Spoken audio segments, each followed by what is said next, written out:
Eu tava pensando aqui, cara, seres humanos, eles são muito apegados às narrativas, mesmo quando elas não fazem o menor sentido. Porque se a gente for olhar a vida de um ponto de vista neutro, nada na vida significa alguma coisa além de si mesma, sabe? Por exemplo, você viu um amigo seu na rua e ele nem olhou na sua cara, passou reto, e aí você fica com a impressão de que aquele cara, sei lá, te odeia, não gosta de você, ou então que, sei lá, você tem uma visão negativa sobre o que ele estava fazendo, sabe? Só que aí, 2 meses depois, você reencontra ele e descobre que ele começou a usar óculos, e naquele dia em específico ele estava sem óculos, sabe? E aí, de repente, toda essa percepção negativa que você tem desaparece porque agora você tem a narrativa de que ele não estava enxergando direito, sabe? Bastou um único elemento, o óculos, para que você criasse toda uma narrativa para justificar aquele evento e a forma que você internalizou aquilo, sabe? Então, eu acho que a gente tem que parar de fazer julgamentos muito extensos, né? Quando algo acontece, sabe?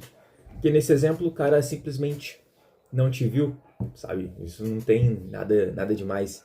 E mesmo assim as pessoas costumam criar narrativas dizendo, ah, ficou arrogante, depois que melhorou de vida não olha mais pros amigos das antigas. Cara, só que a maior parte dessas coisas, cara, só aconteceram dentro da sua cabeça, sabe? Então, nada mais é do que a narrativa que o seu cérebro criou para justificar aquela situação, sabe? E eu acho que é uma característica bem humana, sabe? A gente ter essa necessidade quase que fisiológica de criar sentido para as coisas, sabe? Dificilmente a gente vai aceitar uma situação que a gente não consiga entender. O Fábio Braz, ele diz numa música, eu acho que é Homem na Caverna, que o ser humano aguenta sofrer. Não achar sentido para o sofrimento é o que nos faz enlouquecer. Então, a gente sempre quer achar algum sentido para as coisas, mesmo que não faça sentido. E, e aí, outro ponto que tem bastante influência nessa nossa percepção é justamente as nossas crenças. Porque todas essas narrativas que a gente vai criar a partir de simples objetos ou situações, elas são criadas para justificar tudo aquilo que a gente acredita, sabe? Então, se você tem ali uma crença religiosa, você vai interpretar situações criando uma narrativa de uma forma positiva.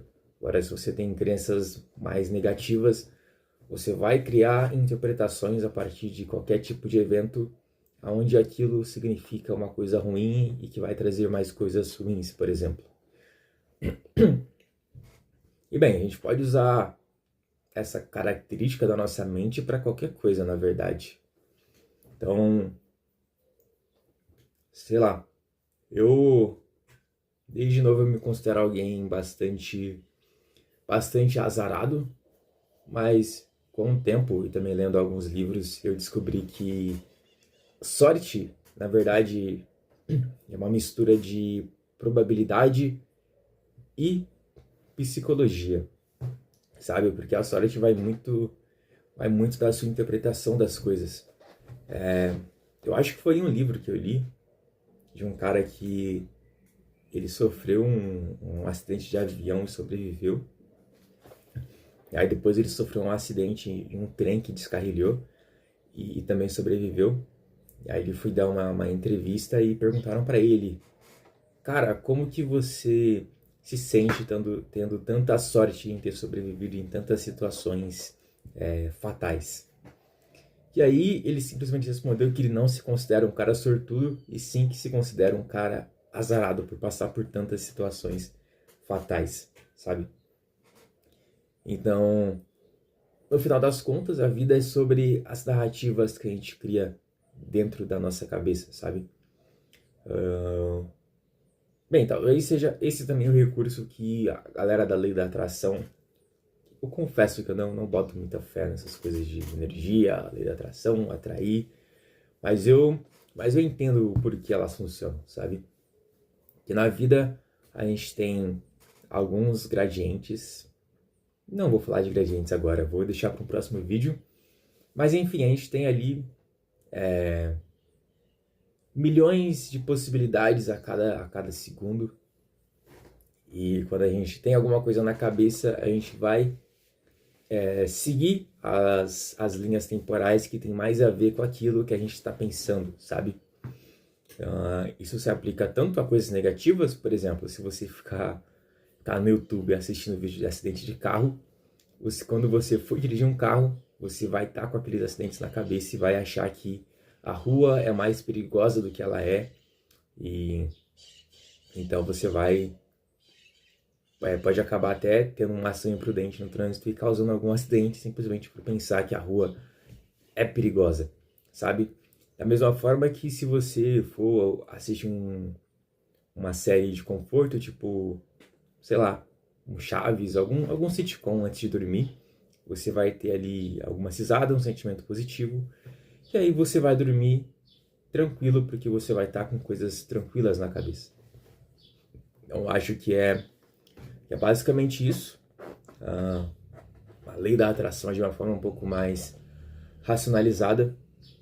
Então, eu acho que eu vou encerrar por aqui.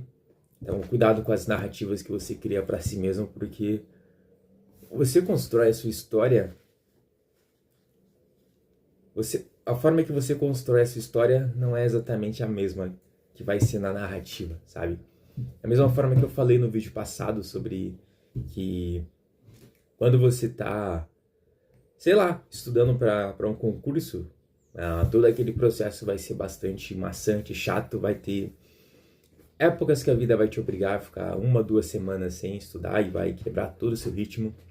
Só que a partir do momento que você passar no concurso, você vai reescrever toda essa narrativa e vai criar aquela, acho que é trajetória do herói. Teve dias difíceis, mas eu nunca desisti, e tal, e tal, e tal, e no final eu fui recompensado pelo meu mérito. Então, é isso. A gente tem que criar narrativas, continuar persistindo até que a sorte nos observe e nos dê uma chance para a gente criar uma narrativa cada vez mais legal.